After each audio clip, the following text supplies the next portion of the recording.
因为气候反常，即马咱就爱减少温室气体排放。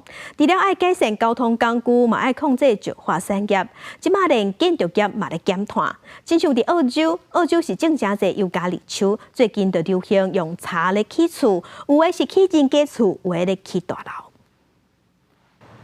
建筑工地有厝架啊、吊车，看起来甲一般时间当中大楼拢共款。暗过详细一看，因发现位边甲楼房，甚至内底架景全部用柴块。这是澳洲塔斯马尼亚岛北部第二大城朗塞斯顿，咧起当中的7层楼啊，建筑差不多是28公尺，所用的柴板拢来自澳洲出产的桉树。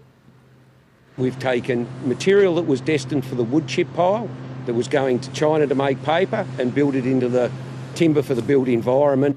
当然，这桉树毋是材料直接制作所需要柴板大细，是经过材料工程做所谓的直角式集成绑材 CLT。 也就是用无共款的方向配置造成合成柴板，经过这种工法处理的材料，用作为建筑结构当中承受顶悬重量的承重壁、抵抗地动的剪力壁、甲过楼层的楼板、甲天棚等等。 We've got past infancy, we've got past proof of concept, we're now getting to the thing where it is a contender. 根据澳洲政府清气能源基金会估算，建筑业耗电量占澳洲全国超过一半，温室气体排放量是占全国差不多25%，所以提倡所谓绿建筑，加做重要课题。这绿建筑的概念无限制伫建筑物本身，也包含建造过程甲所用的材料。 Speed of construction has really surprised us as well. So we erected 5 levels of mass timber in 3 months, whereas if that was traditional concrete and steel, it would have been at least double that.